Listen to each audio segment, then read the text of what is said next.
ഇപ്പം ചൈന ഇന്ത്യയെ വലിയ തോതിൽ സപ്പോർട്ട് ചെയ്യുന്നു, അല്ലെങ്കിൽ ഇന്ത്യയുടെ അപദാനങ്ങളൊക്കെ ഇങ്ങനെ വാഴ്ത്തിപ്പാടുന്നു. ഇതിൻ്റെ കാരണം എന്ന് പറയുന്നത് ഇന്ത്യൻ പ്രധാനമന്ത്രി നരേന്ദ്രമോദി ഷാങ്ഹായ് ഉച്ചകോടി പങ്കെടുക്കാനായിട്ട് ചൈനയിലേക്ക് ചെല്ലുന്നു. അപ്പോൾ ചൈന അമേരിക്കയുമായിട്ടുള്ള ഒരു വിരോധം കൊണ്ടോ, അല്ലെങ്കിൽ ഇന്ത്യയെ ഒന്ന് ചേർത്ത് പിടിക്കുന്നത് ഭാവിയിലേക്കുള്ള ബന്ധത്തെ ഊട്ടിയുറപ്പിക്കുന്നതുകൊണ്ടോ ഒക്കെ ആയിരിക്കാം, അല്ലേ?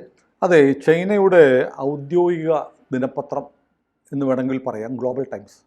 ഗ്ലോബൽ ടൈംസ് എക്കാലത്തും ഇന്ത്യ വിരുദ്ധ വാർത്തകൾ കൊണ്ട് നിറഞ്ഞിരുന്ന പത്രമാണ്. അതെ, ഗ്ലോബൽ ടൈംസിൻ്റെ കഴിഞ്ഞ കുറച്ച് ദിവസങ്ങളിലായി, ഓഗസ്റ്റ് 5, 6, 7 ദിവസങ്ങളിലായി വരുന്ന ഗ്ലോബൽ ടൈംസ് കണ്ടാൽ നമ്മൾ ഞെട്ടിപ്പോകും.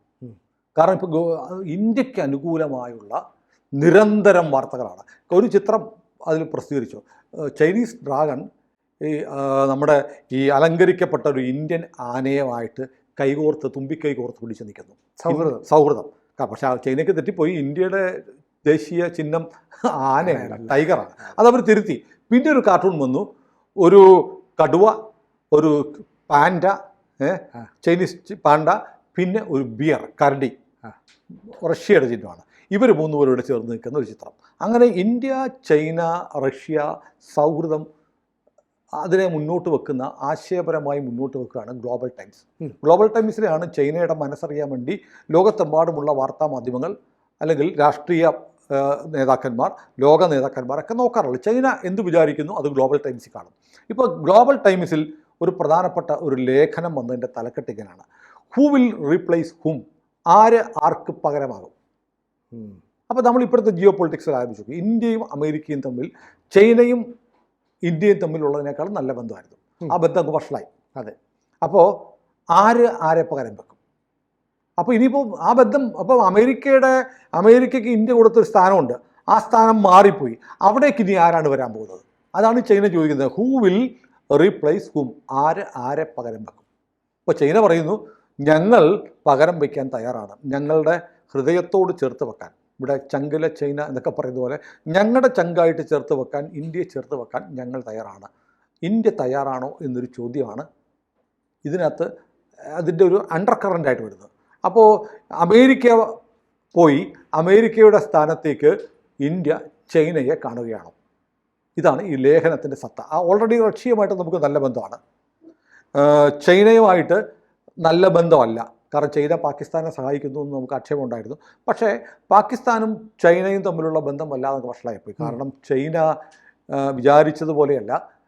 പാകിസ്ഥാൻ എക്കാലത്തും നാറ്റോയ്ക്ക് പുറത്തുള്ള അമേരിക്കയുടെ ഏറ്റവും വിശ്വസ്തനായ സഖ്യരാഷ്ട്രമെന്ന് വീണ്ടും തെളിച്ചു. അസീം മുനീർ വീണ്ടും പോയിരിക്കുക അമേരിക്കയിലേക്ക്. ട്രംപ് ഡിന്നർ കൊടുത്തിരിക്കുന്നു. അങ്ങനെ വന്നു. മാത്രമല്ല, പാകിസ്ഥാൻ്റെ ഭൂപ്രദേശത്ത് ചൈനയ്ക്കുള്ള താല്പര്യങ്ങളെ കാര്യമായി പാകിസ്ഥാൻ പരിഗണിക്കുന്നില്ല. ബലൂജ് മേഖലയിലൊക്കെ ചൈനയുടെ നിർമ്മാണ പ്രവർത്തനങ്ങളൊന്നും നടക്കുന്നില്ല. അവിടെ ഒരു വിമാനത്താവളം ഉണ്ടാക്കിയിട്ട് അത് ഓപ്പറേറ്റ് ചെയ്യാനേ പറ്റത്തില്ല. അപ്പോൾ അമേരിക്ക വേണേൽ അങ്ങോട്ട് വന്നോട്ടെ എന്നൊരു നിലപാടുണ്ട്. അപ്പോൾ അമേരിക്കയോടാണ് ഞങ്ങളുടെ കൂറെന്ന് പാകിസ്ഥാൻ അസന്നിഗ്ധമായി പറഞ്ഞു. അപ്പോൾ ചൈന അവിടെ മുടക്കിയ മാൻ പവർ, മണി ഒക്കെ വേസ്റ്റായിരിക്കുന്നു. പാകിസ്ഥാനെ ഒരിക്കലും വിശ്വസിക്കാൻ കൊള്ളാത്ത രാജ്യമാണ് എന്ന് ചൈന തിരിച്ചറിഞ്ഞിരിക്കുന്നു. പാകിസ്ഥാൻ കാണിച്ച നന്ദികേടിനോട് ചൈനയ്ക്ക് കെറുവല്ല, ഇപ്പോഴൊരു പകയുണ്ട് എന്നാണ് മനസ്സിലാക്കുന്നത്. അപ്പോൾ ഈ മാത്രമല്ല, ചൈനയും റഷ്യയും ഇന്ത്യയും ഒരേപോലെ ട്രംപിൻ്റെ പുതിയ നയത്തിൻ്റെ ഇരയാവുന്നു. അപ്പോൾ തുല്യ ദുഃഖിതർ എന്ന് വേണമെങ്കിൽ പറയാം. തുല്യതരമായി അമേരിക്ക എന്ന പൊതുശത്രുവിനെതിരെ ഒരേ തരത്തിലുള്ള ആക്രമണം നേരിടുന്ന 3 കൂട്ടർ. ആ കൂട്ടത്തിൽ ആരുണ്ട്? ഇപ്പോൾ ബ്രസീൽ വന്നിട്ടുണ്ട്, ഇറാൻ വന്നിട്ടുണ്ട്. അങ്ങനെ ഒരു പുതിയ ഏഷ്യ കേന്ദ്രീകരിച്ച് പുതിയ ഒരു ശാക്തിക ബലം ഉണ്ടായി വരുന്നതിൻ്റെ ലക്ഷണങ്ങൾ തെളിഞ്ഞു കാണുമ്പോഴാണ് ഗ്ലോബൽ ടൈംസ് ഇന്ത്യക്ക് അനുകൂലമായി നിരന്തരം ചിത്രങ്ങളും വാർത്തകളും കൊടുത്ത് രംഗത്ത് വന്നിരിക്കുന്നത്. അതിനകത്ത് ലേഖനങ്ങളിലൂടെ പറയുന്നൊരു കാര്യമുണ്ട്. അതായത് ഗ്ലോബൽ ടൈംസിലെ ലേഖനത്തിൽ പറയുന്ന ഏറ്റവും പ്രധാനപ്പെട്ട കാര്യങ്ങൾ ഇതാണ്: ഇന്ത്യയുടെ ഏറ്റവും പ്രധാനപ്പെട്ട വ്യാപാര പങ്കാളി എക്കാലത്തും ചൈനയായിരുന്നു. നമുക്കറിയാം, ഹുയാൻസാങ് മുതൽ ഒരുപാട് ആളുകൾ അല്ലേ ചൈനയിൽ നിന്ന് വന്നിരുന്നിട്ടുണ്ട്. നമ്മുടെ ഇവിടുത്തെ ആചാര്യന്മാരൊക്കെ അവിടെ പോയി. ലാവോത്സു എന്ന് പറയുന്നത് നമ്മുടെ നാട്ടിൽ നിന്ന് പോയ ആളാണ്. ബുദ്ധമതം അവിടെ എത്തി. ഇന്ത്യയും ചൈനയും തമ്മിൽ പൗരാണിക കാലം മുതൽ വലിയ ആത്മബന്ധമുണ്ടായിരുന്നു, വ്യാപാര ബന്ധമുണ്ടായിരുന്നു എന്ന് ഗ്ലോബൽ ടൈംസ് പറയുന്നു. അത് നമ്മൾ ഓർമ്മിക്കണം.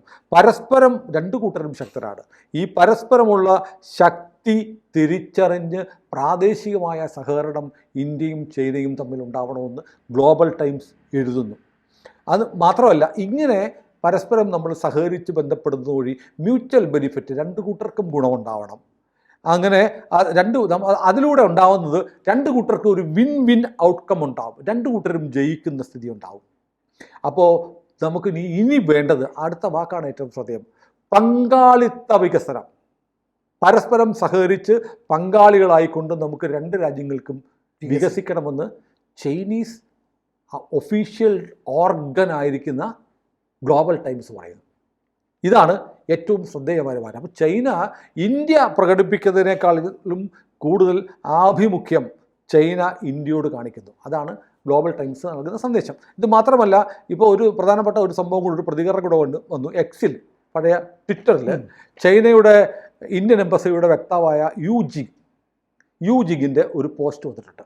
യു ജിങ്ങിൻ്റെ പോസ്റ്റ് പറയുന്നത്, അതായത് നമ്മൾ എന്ത് ചെയ്യണം, രണ്ട് രാജ്യങ്ങളും തമ്മിൽ ആഴത്തിലുള്ള വിശ്വാസം ഉണ്ടാവണം, അഭിപ്രായ വ്യത്യാസങ്ങൾ നമ്മൾ മാനേജ് ചെയ്യണം. ഇന്ത്യയും ചൈനയും തമ്മിൽ അഭിപ്രായ വ്യത്യാസങ്ങളുണ്ട്, പല കാര്യങ്ങളുണ്ട്.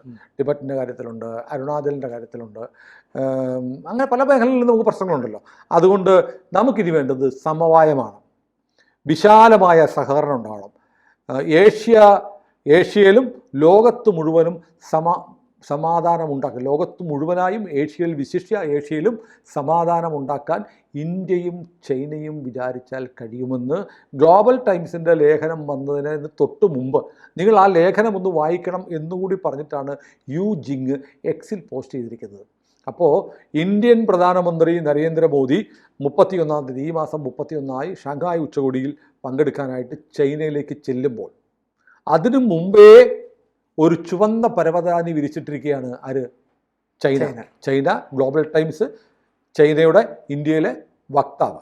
അപ്പോൾ ഇപ്പോൾ എനിക്ക് തോന്നുന്നത് ചൈനയുടെ ചരിത്രത്തിൽ ഒരു ഇന്ത്യൻ പ്രധാനമന്ത്രിക്ക് ഇന്നോളം ലഭിച്ചിട്ടുള്ളതിൽ വെച്ച് ഏറ്റവും വലിയ വരവേൽപ്പായിരിക്കും ഒരു പക്ഷേ കിട്ടാൻ പോകുന്നത്, ചൈനയിൽ നരേന്ദ്രമോദി കിട്ടാൻ പോകുന്നത്. അപ്പം ശക്തയ സമവാക്യങ്ങൾ മാറുകയാണ്. അപ്പോൾ സങ്കീർണമായ സാഹചര്യങ്ങൾക്കനുസരിച്ച്, മാറി വരുന്ന സാഹചര്യങ്ങൾക്കനുസരിച്ച് നമ്മളും മാറണം, നമ്മളും സൗഹൃദം ഊട്ടിയുറപ്പിക്കണം എന്ന് ചൈന നമ്മളോട് ആവശ്യപ്പെടുകയാണ്. അതാണ് ഗ്ലോബൽ ടൈംസിൻ്റെ ലേഖനവും. അതിന് ഈ യൂജിങ് പറഞ്ഞിരിക്കുന്നത് എന്താണ്, നിങ്ങൾ ഗ്ലോബൽ ടൈംസ് വായിക്കൂ എന്ന് പറയുകയാണ്.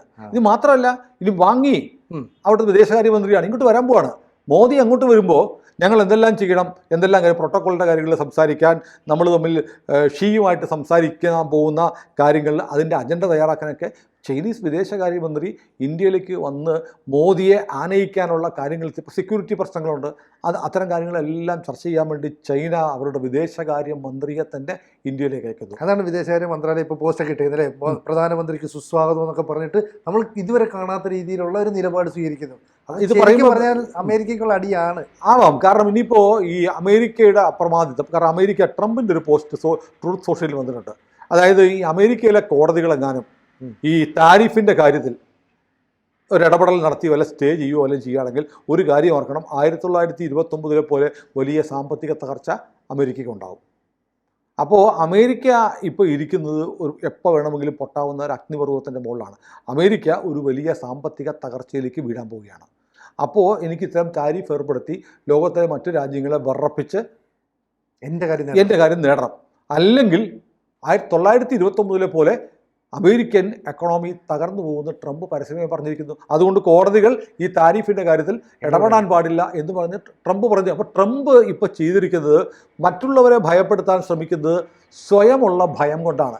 അമേരിക്കൻ വ്യവസ്ഥ ആകെ തകർന്നു വീഴുന്ന ഒരു സ്ഥിതി ഉണ്ടായിരിക്കുന്നത്. അപ്പോൾ ഇത് ചില ആളുകളൊക്കെ പറയുന്നുണ്ട്, അപ്പോൾ നിങ്ങൾ ഇത്രയും കാലം ചൈന ചതിയന്മാരാണ്, ചൈന അങ്ങനെയാണ്, ചൈനീസ് പക്ഷപാതികളെ, കമ്മ്യൂണിസ്റ്റുകാരെ കളിയാക്കുമായിരുന്നു, ഇപ്പോൾ ചൈന നിങ്ങൾക്ക് കൊള്ളാമോ എന്ന് ചോദിക്കുന്നത്. അങ്ങനെ പറയാൻ പറ്റില്ല.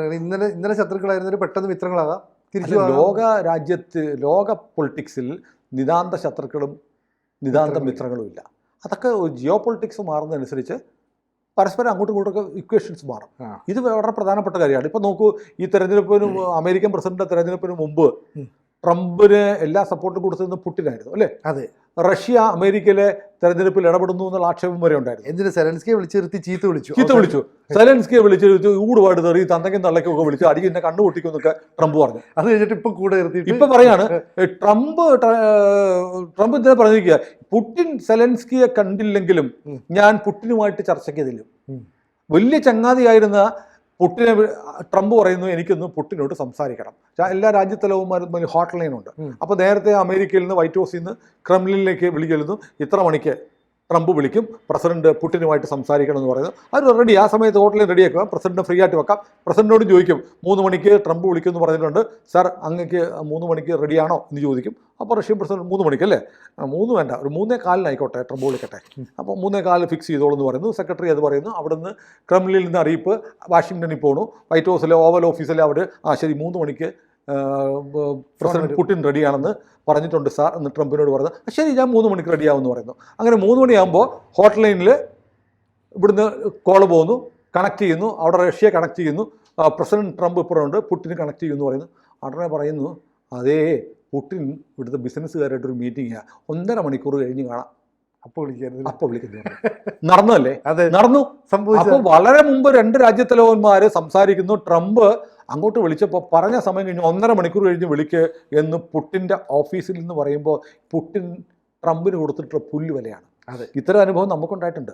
അതായത് 71 യുദ്ധം നടക്കുന്ന സമയത്ത് ഇന്ദിരാഗാന്ധി നിക്സൺ കത്തെഴുതി, പൊന്നു നിക്സൺ തമ്പുരാൻ, ഈ എക്സലൻസി ഒന്ന് ഇടപെടണം, ഈ പാകിസ്ഥാൻ കുറച്ച് ദിവസം ഞങ്ങളെ ആക്രമിച്ചുകൊണ്ടിരിക്കുകയാണ്, അവർ യുദ്ധം നടത്തുകയാണ്, അങ്ങൊന്ന് പറഞ്ഞ് യുദ്ധം ഒഴിവാക്കി തരണം എന്ന് കത്തയച്ചു. കഴിഞ്ഞ ദിവസം പാർലമെന്റിൽ നാഷണൽ ആർക്കൈവ്സിൽ നിന്ന് ഈ രേഖ പുറത്തു വിട്ടു കിരൺ റിജിജു. എന്നിട്ടും ഫലം ഉണ്ടാകാഞ്ഞിട്ട് ഈ ഇന്ദിരാഗാന്ധി നേരെ അമേരിക്കയ്ക്ക് പോയി നിക്സനെ കാണാൻ വേണ്ടി. വൈറ്റ് ഹൗസിൽ ചെന്ന് ഓവൽ ഹൗസിൽ കാത്തിരുന്നു. 3.5 മണിക്കൂർ കാത്തിരുന്നു. 3.5 മണിക്കൂർ കാത്തിരുന്നു. ഒരു തീരുമാനം ഉണ്ടായില്ല. ആക്ഷേപിച്ച് അപമാനിച്ച് പറഞ്ഞു വിട്ടു. ഇവിടെ തിരിച്ചെത്തിയപ്പോഴത്തേക്ക് അമേരിക്കയുടെ 7th ഫ്ലീറ്റ് ഇങ്ങോട്ടേക്ക് വന്നു ഇന്ത്യ ആക്രമിക്കാൻ. അങ്ങനെ സംഭവിച്ചിട്ടുണ്ട്. അങ്ങനെ ചെയ്തിട്ടുള്ള അമേരിക്കയ്ക്കാണ് പുടിൻ്റെ കയ്യിൽ നിന്ന് പണി കിട്ടി. എന്നിട്ട് പുടിൻ്റെ വിശ്വസ്തനായ മെദ്വദേവ് പറഞ്ഞിരിക്കുന്നു, വേണ്ടി വന്നാൽ നിന്റെ അണ്ണാക്കി വന്ന് ഞങ്ങൾ അടവും വിടുമെന്ന് പേടിപ്പിച്ചിരിക്കുന്നു. മെദ്വദേവ് നിസാര പുള്ളിയൊന്നുമല്ല, മുൻ റഷ്യൻ പ്രസിഡന്റാണ്. പുടിൻ്റെ അടുത്ത വലങ്കൈയാണ്. മാത്രമല്ല റഷ്യക്ക് എന്ത് ശേഷിയുണ്ട് എന്ന് റഷ്യൻ പ്രസിഡന്റ് അറിയാം. റഷ്യ വിചാരിച്ചാൽ എന്ത് ചെയ്യാൻ പറ്റും, എന്തൊക്കെ കപ്പാസിറ്റി ഉണ്ടെന്ന് കൃത്യമായി പുടിൻ അറിയാവുന്നതുപോലെ അറിയാവുന്ന ആളാണ് മെദ്വദേവ്. പറഞ്ഞിരിക്കുന്നു, കൂടുതൽ കളിക്കില്ല, നിന്റെ അണ്ണാക്കി വന്ന് ഞങ്ങൾ പൊട്ടിക്കും. എന്നിട്ട് പറഞ്ഞു, ഞങ്ങൾക്ക് ഡെഡ് ഹാൻഡ് ഉണ്ട്, ഞങ്ങളെ അങ്ങ് മുടിപ്പിച്ച് കളഞ്ഞാലും നിന്നെ തീർക്കും. റഷ്യ ഇല്ലാണ്ടായാലും, റഷ്യയിലെ മുഴുവൻ ജനങ്ങളും, മുഴുവൻ പട്ടാളക്കാരും, മുഴുവൻ നേതൃത്വം ഇല്ലാതായാലും ഞങ്ങളുടെ പെരിമീറ്റർ സംവിധാനം നിന്നെ തകർത്തിരിക്കും. 1700 വാർഹെഡ്സ് മിസൈൽ റെഡിയാക്കി വെച്ചിട്ടുണ്ട് നിന്റെ അണ്ണാക്കിലേക്ക് വിടാനെന്നാണ് മെദ്വദേവ് പറഞ്ഞത്. അപ്പോൾ ഈ സാഹചര്യത്തിലാണ് ഈ ചൈന ഇന്ത്യയോട് എടുക്കുന്ന ഒരു നിലപാട്. അങ്ങനെ ലോകത്ത് ശാക്തിചേരികൾ മാറിയും മറിഞ്ഞും വരും. ഇനിയിപ്പം ഒരുപാട് കാലത്തിന് ശേഷം ഒരു ഉട്ടോപ്യൻ ആശയമാണ് പാകിസ്ഥാനും ഇന്ത്യയും തമ്മിൽ സ്നേഹത്തിലായിക്കൂടാന്ന് പറയാൻ പറ്റുമോ? കണ്ടില്ല. ബംഗ്ലാദേശ് അങ്ങനെയായിരുന്നു. അസീറിൻ്റെ കാലത്ത് ബംഗ്ലാദേശ് ഇന്ത്യ ഇരി എന്ന് പറയുമ്പോൾ ഈ എന്ന് പറയുമ്പോഴേ ഇരിക്കുന്ന ആളായിരുന്നു. ഇപ്പോഴോ മാറിയില്ലേ, ഇക്വേഷൻ മാറിയില്ലേ. അപ്പം നേപ്പാൾ അങ്ങനെ രാജഭരണകാലത്ത് ഇന്ത്യയുടെ ഒരു സാമന്ത രാജ്യമായിരുന്നു. ഇപ്പോൾ അങ്ങനെയാണ്, കുറച്ച് വ്യത്യാസം വന്നു. അപ്പോൾ മ്യാൻമറിൻ്റെ കാര്യത്തിൽ പണ്ടൊക്കെ ഇന്ത്യയുടെ ഭാഗമായിരുന്നു. അപ്പോൾ ലോക പൊളിറ്റിക്സിൽ വലിയ മാറ്റം വരുന്നുണ്ട്. ഇന്നത്തെ ശത്രു നാളെ മിത്രമാണ്, നാളത്തെ മിത്രം ഇന്ന് ശത്രുവാകാം. അത് സ്വാഭാവികമാണ്. അതിനുവേണ്ടി ചൈനയെ ഇപ്പോൾ എങ്ങനെ എന്നൊക്കെ അങ്ങനെ പറയേണ്ട കാര്യമില്ല. അല്ലെങ്കിൽ മൈ ഫ്രണ്ട് എന്നൊക്കെ പറഞ്ഞിട്ട് എങ്ങനെയായി? എല്ലാ രാജ്യങ്ങൾക്കും അവരവരുടെ രാജ്യത്തിൻ്റെ താല്പര്യങ്ങളാണ് പ്രധാനം. അപ്പോൾ ഇന്ത്യ ഇപ്പോൾ എൻ്റെ വളരെ അടുത്ത സുഹൃത്താണ് ട്രംപ് വേണമെങ്കിൽ എനിക്ക് സഹിക്കത്തില്ല, അതുകൊണ്ട് ട്രംപ് എണ്ണ നമുക്ക് കൂട്ടുകൂടാന്ന് പറഞ്ഞ് മോദി അങ്ങോട്ട് പോകുന്നില്ലല്ലോ. കാരണം എന്താ? മോദിക്ക് വലുത് മോദിയുടെ രാജ്യമാണ്. ഇതാണ് കാര്യം. കൂടുതൽ വാർത്തകളും വിശേഷങ്ങളും നിങ്ങളിലേക്ക് എത്താൻ ABC മലയാളം സബ്സ്ക്രൈബ് ചെയ്യുക, ബെൽ ബട്ടണും അമർത്തുക.